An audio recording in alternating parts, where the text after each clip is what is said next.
Muito bem, vamos lá então.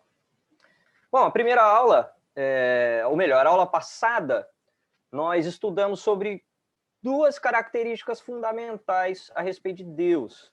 A realidade de Deus e a identidade de Deus.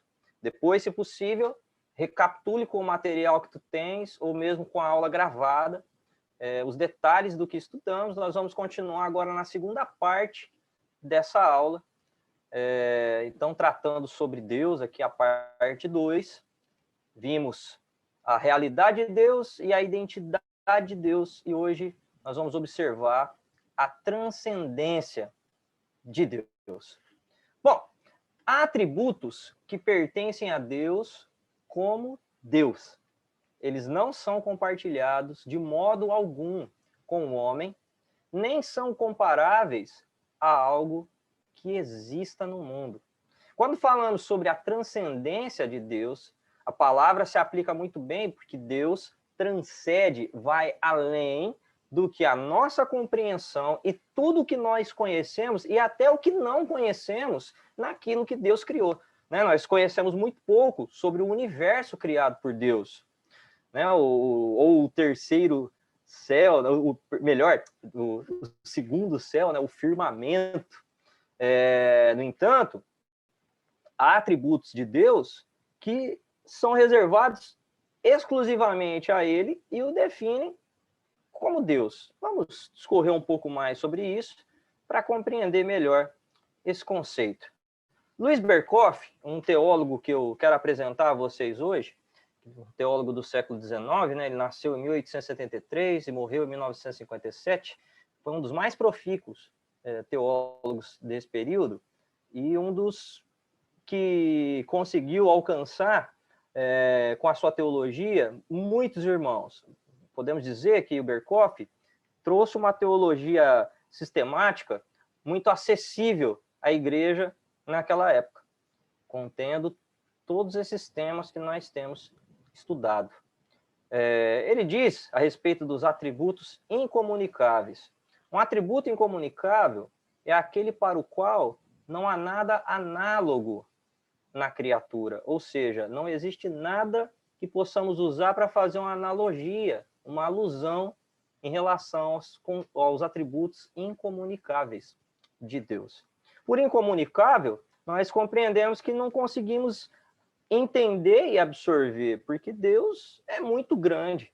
Deus transcende toda a criação. Por isso, se chamam atributos incomunicáveis, esses que nós vamos estudar hoje à noite. Ainda assim, nós vamos tentar compreender o que desses atributos foi revelado. Dentro disso, nós vamos, em nome de Jesus, nos extasiar com a grandeza desse nosso Deus, do Deus a quem servimos. Bom, o primeiro atributo incomunicável é que Deus é infinito.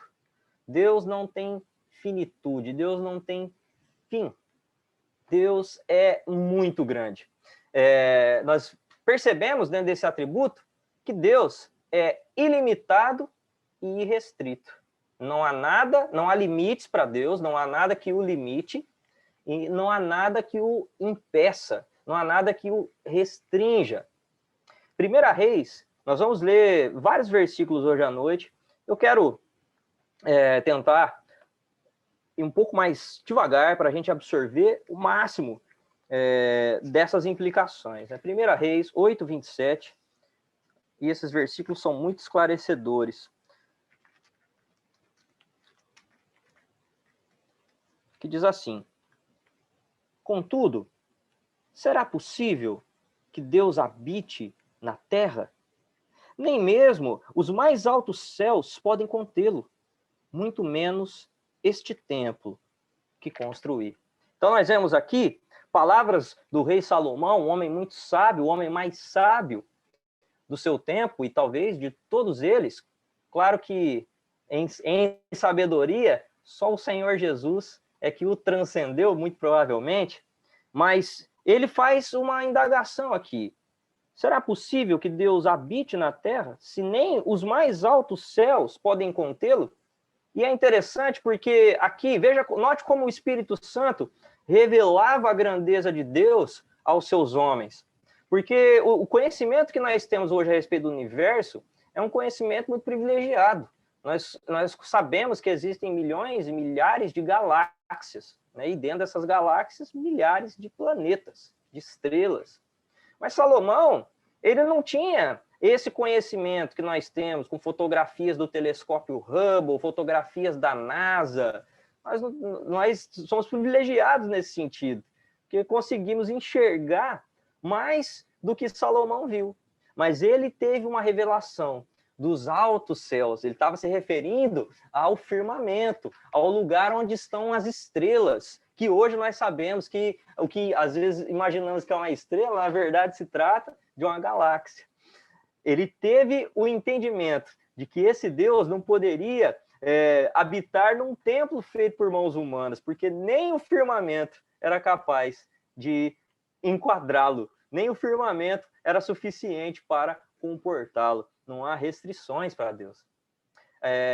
Uma representação espacial em relação a Deus, e por espacial, agora não digo do espaço sideral, mas em espaço que nós medimos, né? O tamanho das coisas. Uma representação, qualquer representação que a gente possa dizer, a distância de uma galáxia para outra, né? Pensando em algo que vai muito longe, ela é irrelevante, ela é inadequada para representar o tamanho de Deus, porque Deus criou o espaço. Deus vai além disso. Né? Deus, ele criou o universo. Ele não pode estar dentro do universo. Muito pelo contrário, ele está fora, porque ele o criou. É muito interessante esse texto que está em Jó capítulo 11, a partir do versículo 7.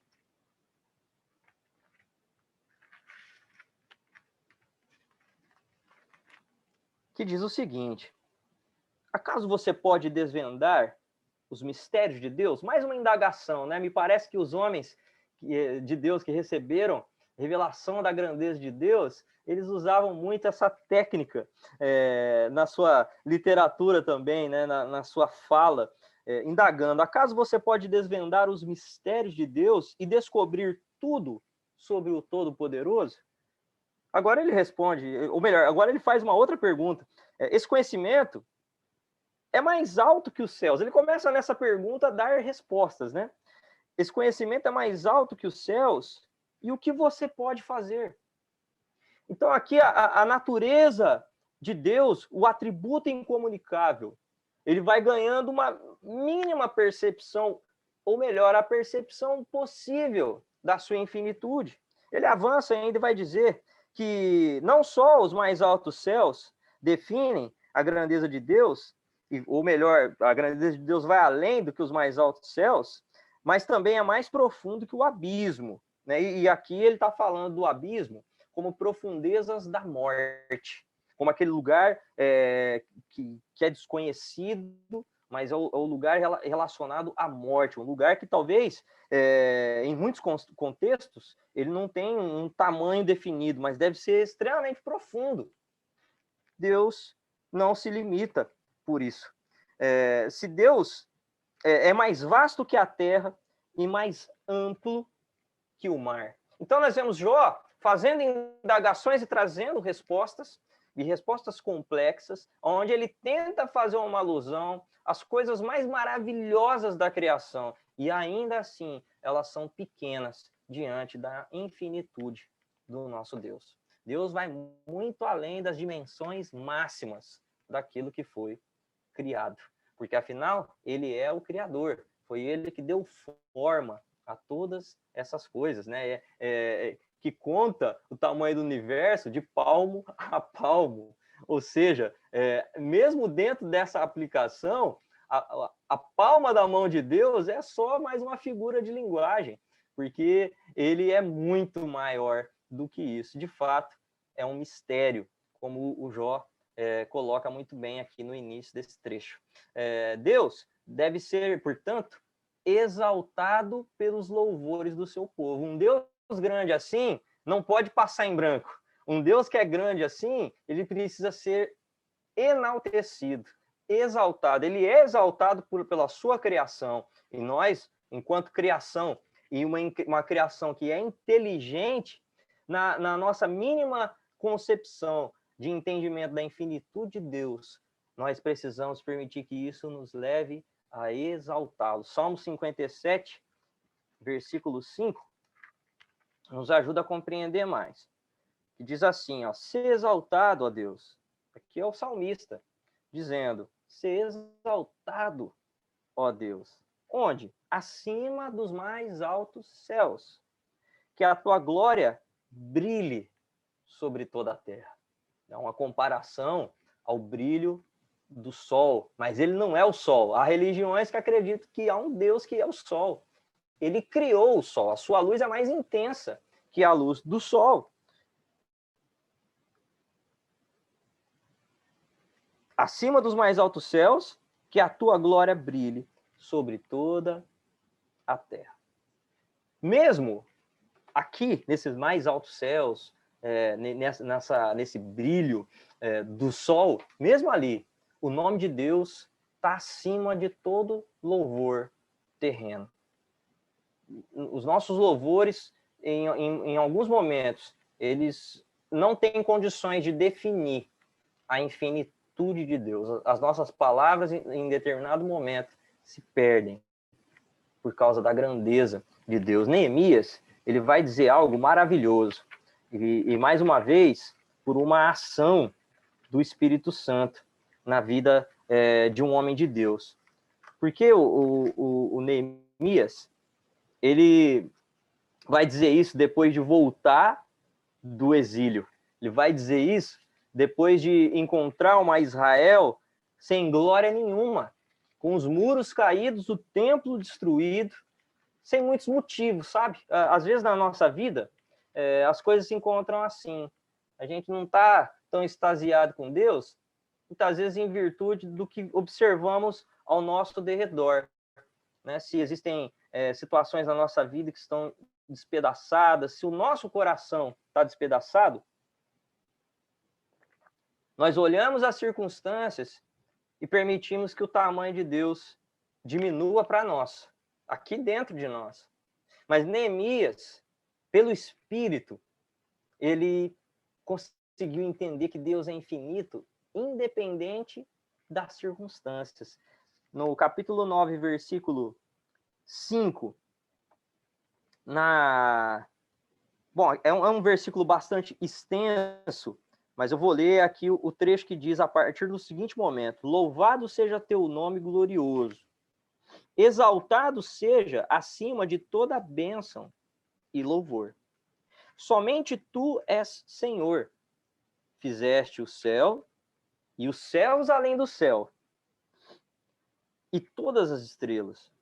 Fizeste a terra, os mares e tudo que neles há. Preserva todos os seres com vida e o exército dos céus te presta adoração. Então, até o exército dos céus. Olha que maravilhosa compreensão de Neemias a respeito da infinitude, da grandeza de Deus. Há uma frase importante aqui, a frase do Williams, onde ele diz, quando o nome de Deus é exaltado, tudo se encontra em perfeita harmonia. Você pode se lembrar de momentos em que, olhando ao seu redor, olhando as situações que acontecem de ruim na sua vida, coisas que estão despedaçadas, caídas, derrubadas, mas quando você louvou de coração a Deus por sua grandeza, você encontrou harmonia, mesmo no meio daquela situação de destruição. A infinitude de Deus deve nos levar a adorá-lo, a exaltá-lo, a nos colocar pequenos. Essa grandeza de Deus deve nos levar a compreender que Ele está em todos os lugares, Ele é onipresente, que Ele sabe de todas as coisas, Ele é onisciente, não há restrições para Deus. O Salmo... Deixa eu abrir.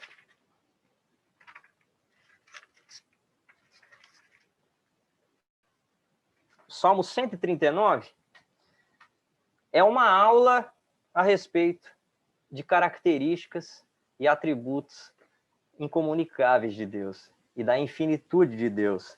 Eu não vou me deter em ler todo esse salmo, mas ele começa dizendo: ó Senhor, tu examinas meu coração e conheces tudo ao meu respeito. Ele sabe todas as coisas. Deus tem conhecimento ilimitado.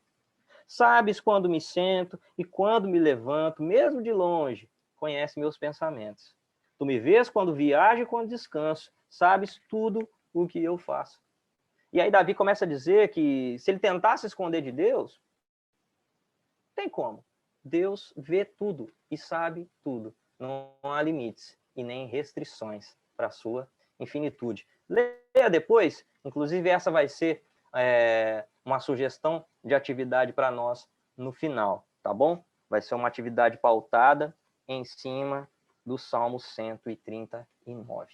Mas quando o nome de Deus é exaltado, tudo se encontra em perfeita harmonia, porque somos criação e fomos criados para o louvor da glória de Deus.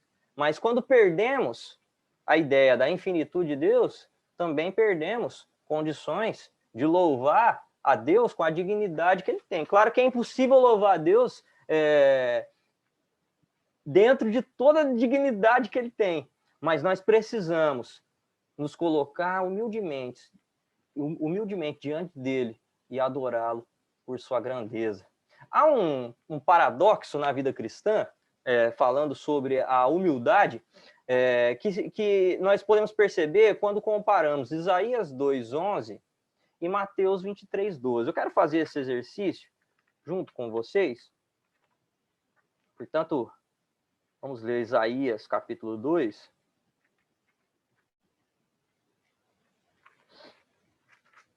E versículo 11. Diz assim: o orgulho humano será rebaixado, a arrogância humana será humilhada. Somente o Senhor será exaltado naquele dia de julgamento. Porque naquele dia de julgamento, todo mundo que já viveu, que vai viver, o que vive, vai perceber a grandeza, a infinitude de Deus. Note que eu estou dizendo que naquele dia todos vão ter clareza da infinitude, da existência, né, de uma revelação geral desse Deus, mas a revelação especial ela está destinada a esses dias, né? Nós falamos sobre revelação geral e revelação especial na última aula, depois recapitule esse detalhe também. Mas veja, note o paradoxo.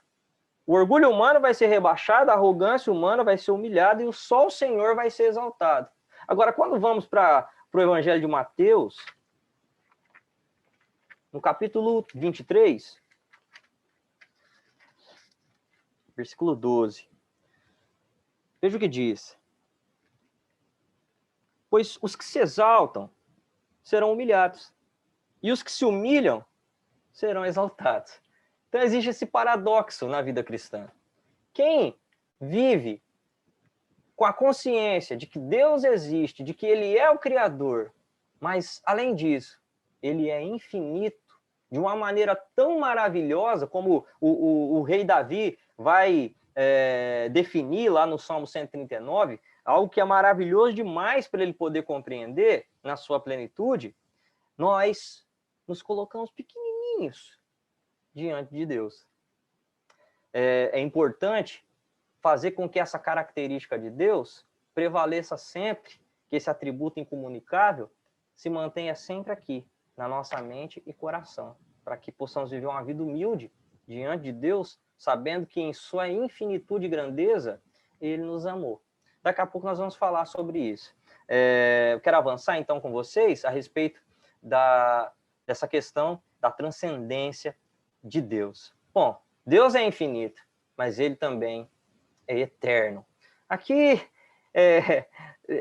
esse tópico ele é suficiente para dar um nozinho na nossa cabeça. Então, vamos com tranquilidade, vamos entendê-lo bem, né, nessa aula. Bom, a primeira coisa que precisamos avaliar é que Deus não tem início nem fim. Ele não está sujeito ao tempo como nós estamos sujeitos ao tempo. Vocês viram que agora há pouco eu falei de Luiz Berkoff, dei a data que ele nasceu, a data que ele morreu. Deus não tem data de nascimento e Deus não tem a sua data data de morte, de falecimento. Deus não tem início e nem tem fim. Às vezes algumas pessoas vão perguntar, né? Mas quem criou Deus? Ninguém criou Deus. Deus já era. Ele criou todas as coisas, mas ninguém o criou. Ele sempre foi. Deus é o contemporâneo eterno. O agora que dura para sempre. Essa é a natureza do Deus eterno. Jesus, ele diz o seguinte, em João capítulo 8, versículo 58. Coloquei aqui entre aspas. Eu lhes afirmo que antes de Abraão nascer, eu sou. E quando Jesus diz esse eu sou, e ele menciona esse eu sou algumas vezes no Novo Testamento, esse mesmo eu sou é aquele que Moisés ouviu. Eu sou. Mas quando eu estiver diante do faraó, eu digo que Deus é você. Diga a ele que o eu sou. E por que Deus estava dizendo isso? Porque o Egito era cheio de deuses, com nomes diferentes. Na cabeça de Moisés, ele tinha que apresentar o nome desse Deus. Mas Deus estava deixando claro para ele o seguinte, eu sou o único Deus. Aliás, esses que dizem ser deuses não são. Só Deus é Deus. O agora que dura para sempre. Então, pai e filho sempre foram. Sem início e sem fim. Portanto, Deus é a única realidade que não possui início, meio e fim. Salmo 90. Importante lermos esse versículo também. Salmo 90 e versículo 2. Diz o seguinte: antes que os montes nascessem, antes que formasses a terra e o mundo, de eternidade a eternidade, tu és Deus. Note que o texto não está dizendo do começo ao fim tu és Deus, mas de eternidade a eternidade. Do sempre para o sempre. Do agora para o agora. Deus é. E mesmo quando eu digo que Deus é, eu não estou dizendo que ele é o presente, porque ele não é o Deus só presente. Ele é o Deus que sempre foi e que sempre será. Legal, né? A gente vai comentando essas coisas, pode dar uma certa embaralhada no nosso pensamento, mas vamos continuar para a gente absorver legal. Deus está além do tempo, ele transcende, ele ultrapassa, ele está além do tempo. Por que ele transcende o tempo? Porque ele criou o tempo. Então ele não se submete àquilo que ele criou. Você faz um bolo, seu bolo não pode, imagina, se você fizer, vamos pensar aqui em doces pequenininhos, se você fizer 50 brigadeiros, imagina a revolução uma história que fosse a revolução dos brigadeiros, né? O dia que os brigadeiros se rebelaram na sua cozinha, te aprisionaram. Não, Deus não está à mercê do tempo, porque ele o criou. O tempo, na verdade, está em suas mãos. São obra de Deus. Ele não é confinado pela ordem do tempo que nós vivemos, porque ele criou o tempo. Da perspectiva do tempo, nós podemos dizer que Deus é pré-temporal, supratemporal e pós-temporal. Vamos entender? Começando pela questão do Deus pré-temporal. Bom, pai e filho existiam antes que houvesse um mundo com espaço e tempo. Lembre-se, Deus criou o espaço e o tempo. Quando Deus começa a criar todas as coisas, ele cria com elas espaço e tempo. Mas ele não está sujeito, ele tá do lado de fora, porque o tempo é criação dele. Apocalipse 4:8 e João 17:5 dão uma ilustração muito legal disso. Começando por Apocalipse 4:8. Vamos lá.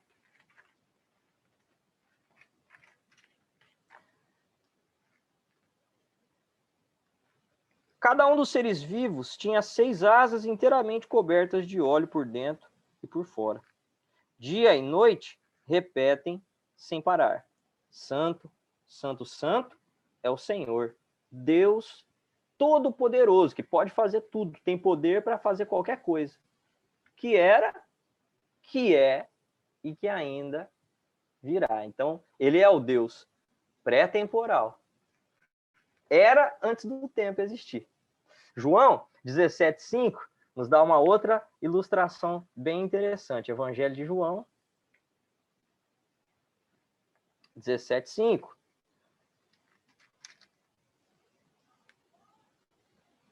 Que diz assim: agora, Pai, glorifica-me e leva-me para junto de ti, para a glória que tive a teu lado antes do princípio do mundo. Maravilhoso, né? Jesus dizendo: agora, Pai, me glorifica e me leva para junto de ti e para a glória que tive a teu lado. Então, Pai e Filho existiam antes do tempo, antes das coisas serem criadas. Isso não significa que houve um tempo antes do tempo em que Deus existia. Isso é importante, tá? Ah, mas olha, antes do tempo em que Deus existia, o que tinha? Não tinha nada, porque Deus já era. Não existe esse tempo antes do tempo em que Deus existia dentro daquilo que está formatado para nós. Mas Deus é eterno. Bom, por eterno, ele também é o Deus supratemporal. Portanto, não há nele progressão interna do passado para o futuro, porque ele contempla o fim desde o começo. Ele sabe o fim desde o começo. Ele sabe tudo que vai acontecer. Bom, deixa eu ilustrar um pouquinho isso para a gente tentar entender minimamente. Não é possível definir isso com toda a clareza, mas dentro da clareza que nos é possível, vamos tentar entender. Por exemplo, eu perdi familiares. Eu perdi um irmão, por exemplo, nos anos 90. E a cada ano que passa, infelizmente, eu me lembro menos dele. Me lembro menos do jeito que ele falava, da voz, das expressões, até do rosto. Eu me lembro pouco. Eu tenho uma foto, porque naquela época a gente tirava muito poucas fotos. Mas Deus não passa por isso. Deus, para ele, o que aconteceu aqui, 15 anos atrás é como se fosse agora. E 150 anos para frente também é como se fosse agora. Ele não tem limite. Ele sabe, contempla o fim desde o princípio. Bom, portanto, ele é pré-temporal, ele é supratemporal e é pós-temporal, porque Deus também será depois que o tempo deixar de existir. Você sabe que o tempo vai deixar de existir. Na consumação das coisas, nós vamos deixar, o tempo vai parar de exercer domínio sobre nós. Nós somos resultado do tempo, ou melhor, o que acontece conosco é resultado do tempo. Para alguns, o tempo passou mais rápido, ou melhor, o tempo passou, mais tempo passou por ele, para outros menos tempo. Mas o fato é que todos nós estamos suscetíveis às ações do tempo. Mas Deus não. Quando o tempo não existir mais, nem os céus e a terra do nosso presente, quando eles passarem, Deus vai continuar sendo. Salmo 102 nos mostra mais sobre isso, de 25 a 27. Diz assim: muito tempo atrás, lançaste os fundamentos da terra e com as tuas mãos formaste os céus. Eles deixarão de existir, mas tu permanecerás para sempre. Eles se desgastarão como roupa velha. Tu os trocarás como se fossem vestuário e os jogarás fora. Tu, porém, é sempre o mesmo. Teus dias jamais terão fim. Os filhos de teus servos viverão em segurança e seus descendentes prosperarão em sua presença. É o versículo 28 até o 27, dá para a gente compreender bem a questão temporal.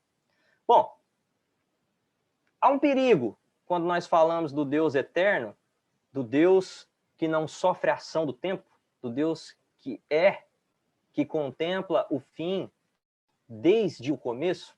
E esse perigo é deduzirmos que Deus, então, é um Deus estático. Porque para nós, tudo que é vivo se move. E se move porque o tempo se move. O tempo passa, nós temos relógios, observamos o relógio o tempo todo.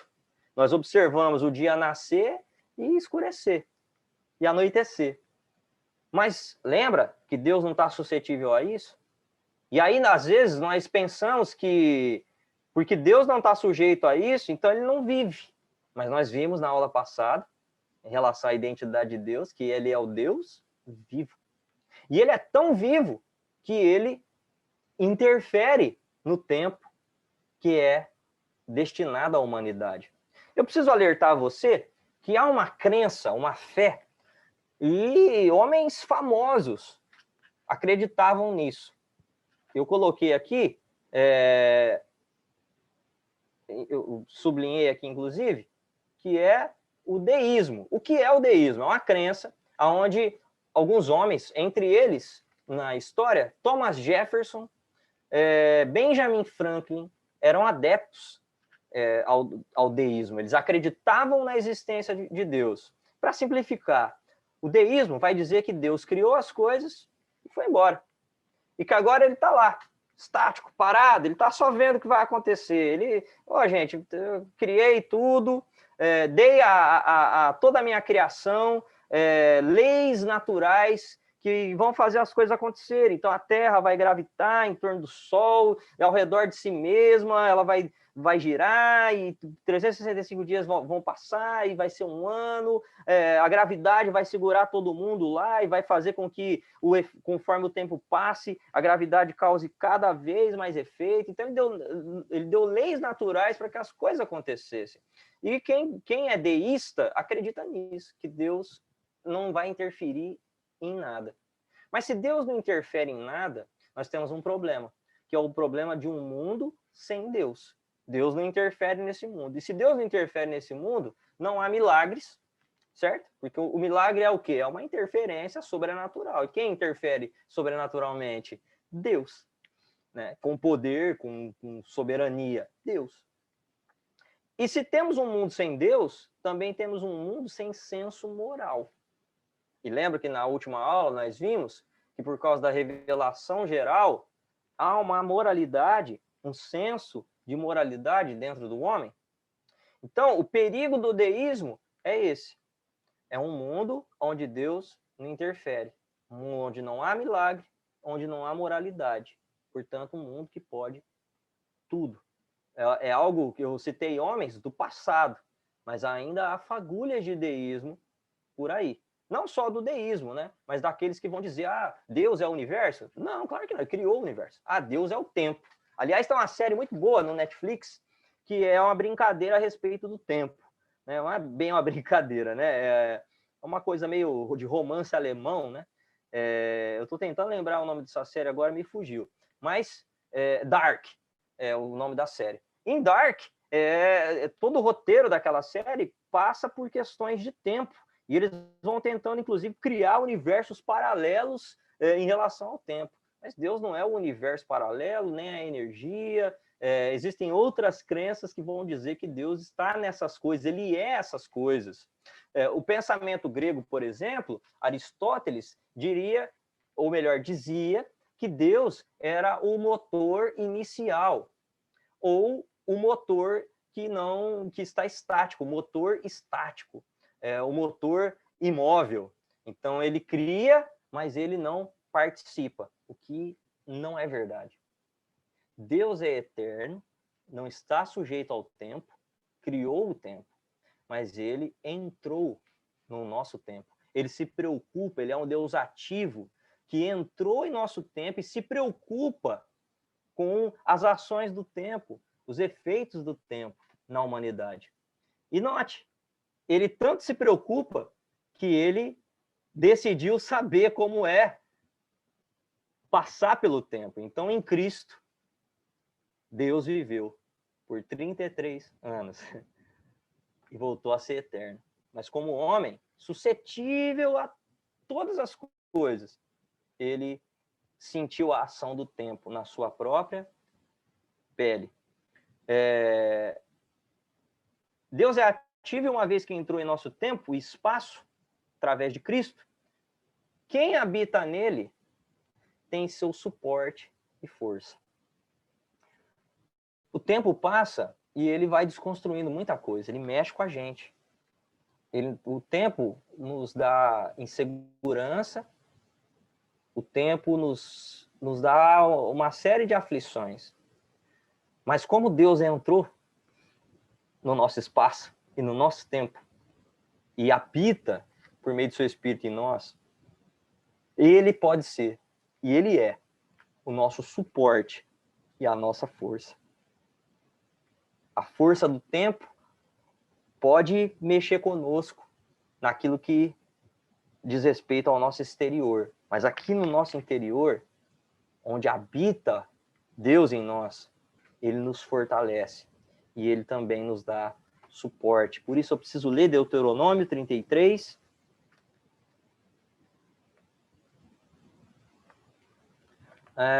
versículo 27. O Deus eterno é seu refúgio, e seus braços eternos os sustenta. Expulsa os inimigos de diante de vocês e grita: destruam esses povos. Mas aqui, no início, no primeiro trecho desse versículo, vemos que o Deus eterno é refúgio e os braços eternos de Deus nos sustentam. Graças a Deus por isso. Então, o Deus eterno está próximo de nós. Uma vez que Deus entrou em nosso tempo e espaço através de Jesus, trouxe sua própria eternidade para dentro do nosso coração. Que notícia maravilhosa, irmãos. Que notícia incrível. Ele trouxe para dentro do nosso coração a sua própria eternidade. Parou para pensar nisso? Temos vida eterna.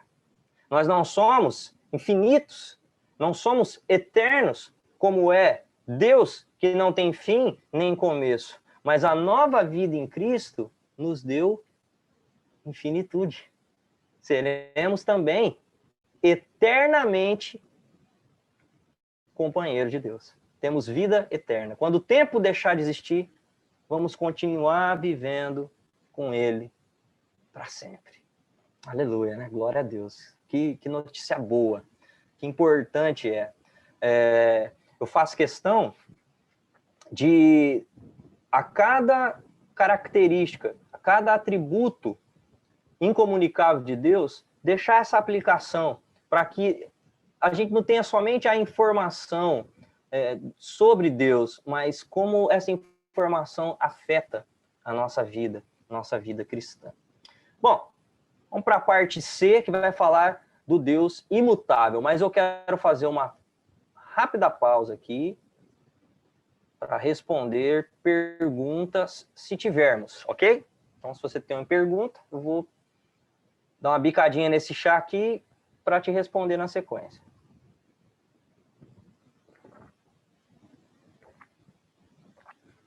Tranquilo? Podemos continuar? Então, bora lá. Outro atributo incomunicável de Deus é que ele é imutável. Deus não muda. O fato dele ser o Deus imutável não significa que ele é imóvel, tá? Deus não é imóvel. Muito pelo contrário. Ele se move em direção a homens e nações. Por que eu estou dizendo isso? Porque talvez você pode pensar assim, poxa, no Antigo Testamento a gente vê, né? Ninguém podia se aproximar de Deus, só Moisés pôde, era um ou outro ali, né? Depois do paraíso perdido, ficou difícil. Mas não, Deus continua sendo o mesmo. E o fato é que a intenção de Deus, desde lá atrás, é se mover em direção aos homens, às nações, seu Deus conhecido. Ele tem interesse em se revelar a nós. Nós vimos isso na nossa segunda aula, sobre o conhecimento de Deus. E ele é um Deus que se move para se envolver espontaneamente na vida do seu povo, das pessoas. E é muito interessante que ele se move, ele é o Deus que não muda, é o Deus imutável, que se move, se dirige à vida do seu povo, que é instável e inconstante. A gente muda, e muda um pouco a cada instante, né? Não estou dizendo que a gente está num processo de evolução, pelo contrário, a gente está num processo, espiritualmente, nascidos de novo, num processo de regeneração. está claro. Mas, durante esse processo, a gente tem alteração de humor, a gente muda fisicamente conforme o tempo passa, a gente muda maneiras de pensar. E enquanto a vida passa, a gente vai perceber que mesmo vivendo a vida da fé, nós passamos por instabilidades e inconstâncias. Mas Deus não. Deus é sempre o mesmo. E Deus, na sua própria imutabilidade, ele experimentou isso que a gente sente e sabe com tanta particularidade. Todas as vicissitudes da humanidade, da natureza do homem, Deus conhece, porque Cristo se tornou humano. Poxa, então, quando ele era humano, ele deixou de ser imutável? Não, não deixou. Isso é um mistério, porque Cristo é 100% Deus e 100% homem.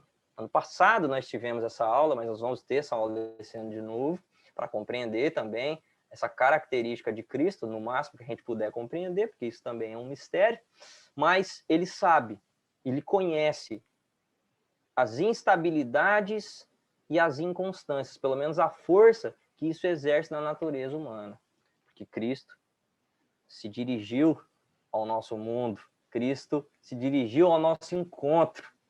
Portanto, ainda que Deus seja imutável, ele não é imóvel. Ele é o Deus vivo que se direciona e se move em direção ao seu povo, em direção às nações, enfim, a todos aqueles que têm condições de se relacionar com ele primeiro, ele se revela de maneira geral, e a muitos ele se revela, graças a Deus, de maneira especial.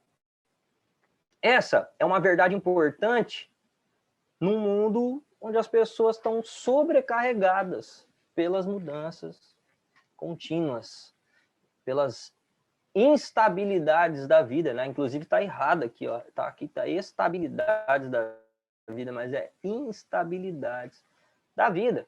Hebreus 13, 14 vai nos ajudar a compreender um pouquinho mais a respeito disso.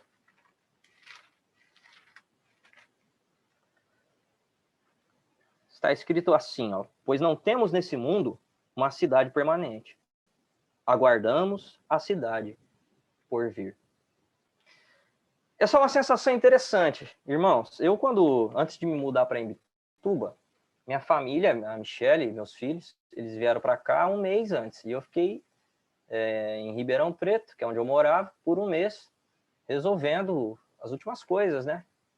Entregando imóvel, preparando uma série de documentações que eu precisava, enfim. E nesse período eu fiquei hospedado no apartamento de um amigo, né? Ele é primo da Michelle, e ele preparou um quartinho lá para mim. Eu morava sozinho, agora ele se casou e mora com a esposa dele nesse apartamento. Na época ele estava até começando a fazer algumas mudanças lá. Isso já tem aí mais de 3 anos, né?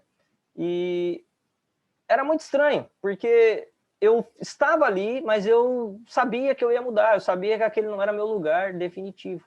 Só que as coisas, o tempo estava passando, as coisas estavam acontecendo, né? E as mudanças, elas trazem uma sobrecarga, né? A sobrecarga da insegurança, a sobrecarga da tensão das coisas que você precisa fazer. E eu estava debaixo dessa tensão, dessa insegurança, eu estava assim, sobrecarregado por uma mudança muito drástica. E eu uso esse exemplo para aludir às instabilidades que a gente passa na vida. E a gente passa por isso porque nós não temos nessa cidade, nesse mundo, cidade permanente, porque nós somos cidadãos celestiais. O nosso lar eterno é na glória, é no céu, é com o Senhor, é com esse Deus que não muda. E graças a Deus por isso, porque nós estamos sempre nessas instabilidades. Mas e se não der certo tal coisa? Vou ter que mudar de novo. E muitas mudanças vão causando sobrecargas. Mas como é importante, dentro dessa nossa limitação, lembrar que Deus não muda, que ele permanece o mesmo, porque ele se torna, dessa maneira, a nossa rocha, o nosso lugar seguro, não importa onde a gente esteja, nem em que circunstância a gente esteja vivendo. Deus não muda, a bondade dele dura para sempre. Deus é o mesmo, ontem, hoje e sempre. Ele é a rocha em todos os nossos anos passageiros. Nós vamos mudar ainda muitas coisas, vamos passar por momentos diferentes, daqui a pouco meus filhos cresceram, casaram, se Deus permitir que eu esteja vivo, eu vou estar vivendo uma nova etapa na minha vida, e casamento, e tanta coisa que muda, traz pensamentos de incerteza, mas há uma certeza que nós precisamos ter nesse mundo passageiro. Deus é sempre o mesmo. Ele não muda. Uma frase, eu quero terminar com ela. Mudança e cadência. Em tudo que vejo, a volta. Ó tu que não mudas, permanece comigo. Esse é um trecho de um hino. Mudança e cadência em tudo que vejo, a volta. Ó tu que não mudas, permanece comigo. Faz parte de um hino escrito por esse escocês, um homem de Deus, um escocês do século XIX também, no começo do século XIX, Henry F. Leach, de um hino que se chama Habita Comigo. Depois procure ele no YouTube. Vou até mandar para vocês depois no nosso grupo. Habita Comigo é um hino que faz parte do Inário Batista, é um hino que faz parte de outros inários, aí vai ter números diferentes, e é um hino muito bonito. Porque aqui há uma confissão maravilhosa para nós. Nós percebemos as coisas mudando, a cadência dessas mudanças. O mundo muda, às vezes a gente não consegue acompanhar tudo. Tecnologia, pensamentos, daqui a pouco nossos filhos ganham expressões, a gente, né, principalmente quem tem filhos pequenos, a gente tem essa sensação de ter total domínio sobre eles, mas daqui a pouco eles ganham expressões e jeitos diferentes de agir, e a gente pensa, nossa, será que o link está sendo quebrado? Né? No nosso casamento, o casamento passa por várias fases, dizem que dentro de um casamento longevo, há vários casamentos. Eu espero passar por todas essas mudanças e cadências que a vida vai trazer. Mas entender que o Deus que não muda permanece conosco. E com ele nós vamos permanecer para sempre. Gente, eu quero abrir para perguntas, para comentários, mas antes disso eu quero passar para vocês